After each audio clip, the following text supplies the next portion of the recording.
मैं गरिमा अग्रवाल आप सभी का वंदन करती हूँ, अभिनंदन करती हूँ। आज के वीडियो में हम आपको बता रहे हैं करवा चौथ की सरल पूजा विधि। इसके लिए सबसे पहले हम दीवार पर इस तरह माता मांड लें। यदि आपके पास माता की तस्वीर है तो आप वह भी रख सकती हैं। हमारे यहाँ पर इस तरह चीनी का करवा तथा एक मिट्टी का करवा लिया जाता है। आपके यहाँ पर जैसा भी करवा लिया जाता है वैसा करवा ले लें। घर में जितनी भी महिलाएं यह व्रत रखती हैं, उनका सबका करवा अलग अलग लिया जाता है और फिर इस चीनी के करवे से ही सासू माँ का बायना निकाला जाता है। चीनी के करवे में काचरी, बेर, ग्वार की फली, पैसे आदि डाले जाते हैं। पर यदि यह सब आपको न मिले तो आप थोड़े से मूंग, पैसे, बाजरा, मक्का के दाने आदि भी इसमें डाल सकते हैं। हमारे यहाँ मिट्टी के करवे में नया अनाज भरा जाता है। इस मौसम का नया अनाज बाजरा या मक्का आदि होते हैं जो आप भर सकते हैं। किसी किसी के यहाँ पर करवे के मुंह पर लाल कपड़ा भी बांधा जाता है। अब इसके बाद हम जान लेते हैं चौथ माता पूजा की सामग्री। इसके लिए हम जोत देखने व जोत में भोग लगाने के लिए बड़ा दीपक लेंगे।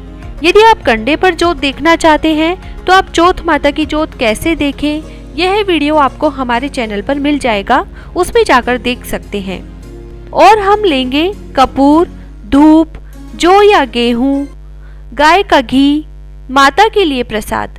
इसमें आप गुड़, पताशे, मेवा आदि ले सकते हैं या फिर आपके यहाँ करवा चौथ पर जो भी प्रसाद बनाया जाता है जैसे हलवा आदि, तो आप उसका भोग जरूर लगाएं।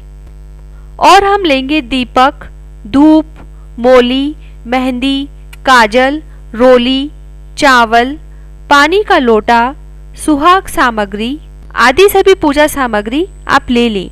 अब सबसे पहले करवे पर मोली बांधें। यदि आपके यहाँ लाल कपड़ा भी बांधा जाता है तो वह भी बांधें। जल के लोटे पर मोली बांधें।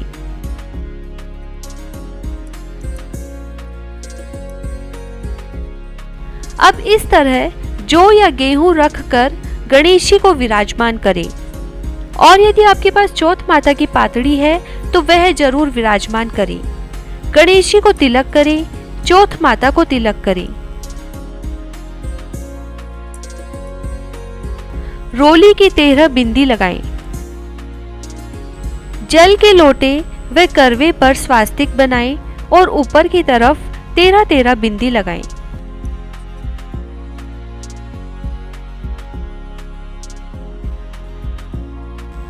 और जो आपने दीवार पर चौथ माता मांडी है वहां पर मेहंदी व काजल की भी 13-13 बिंदी लगाएं। गणेश जी व चौथ माता को मोली चढ़ाएं। चौथ माता की पातड़ी पर मोली चढ़ाएं।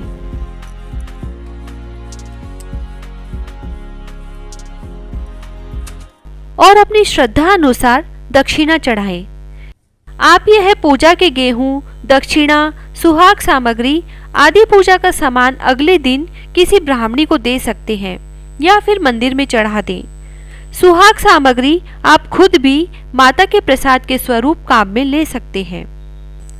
अब इस तरह आप माता को अग्नि पर भोग लगाएं। देवी देवताओं को अग्नि पर भोग लगाने का एक उत्तम तरीका माना जाता है। इसके लिए यदि आप कंडे पर जोत नहीं ले रहे हैं तो इस सरल विधि से भी आप भोग लगा सकते हैं। माता को धूप दीप लगाएं और फिर भोग लगाने के लिए इस तरह एक बड़ा दीपक ले लें। बड़े दीपक में इस तरह कपूर जलाकर रख दें, फिर उस पर धूप और घी की आहुति दें। यह आहुति आप 5, 7, 11 कितनी भी दे सकते हैं। और जो भी प्रसाद आपने लिया है वह अग्नि में समर्पित करें। जब भोग पक जाए तो जोत पर रोली के छींटे दें और जल अर्पित करें। माता को सुहाग सामग्री अर्पित करें। उसके बाद 13 गेहूं के दाने हाथ में लेकर करवा चौथ की कहानी सुने।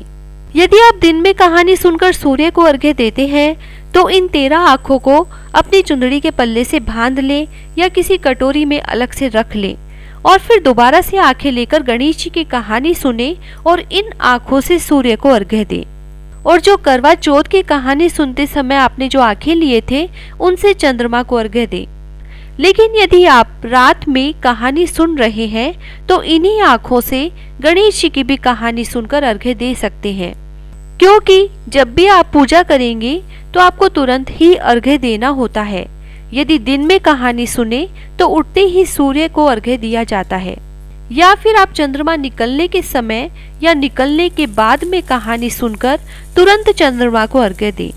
चंद्रमा को अर्घ्य देने के बाद ही आपकी पूजा पूर्ण मानी जाती है।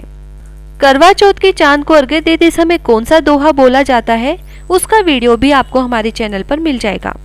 अर्घ्य देने के बाद बायना निकालकर सासू माँ को बायना दें। यह बायना आप ध्यान रखें कि अपनी सासू माँ को ही दें। चाहे वह सुहागन ना हो तो भी बायना अपनी सासू माँ को ही देना चाहिए, या फिर यदि सासू माँ नहीं हो या कहीं दूर हो तो परिवार की किसी बड़ी महिला या पड़ोस की किसी बड़ी महिला को भी आप यह बायना दे सकते हैं। बायना निकालने के बाद आप फिर स्वयं भोजन ग्रहण करें। आपको हमारी यह जानकारी कैसी लगी हमें जरूर बताएं। चौथ माता की कृपा हम सब पर बनी रहे। जय श्री राधे।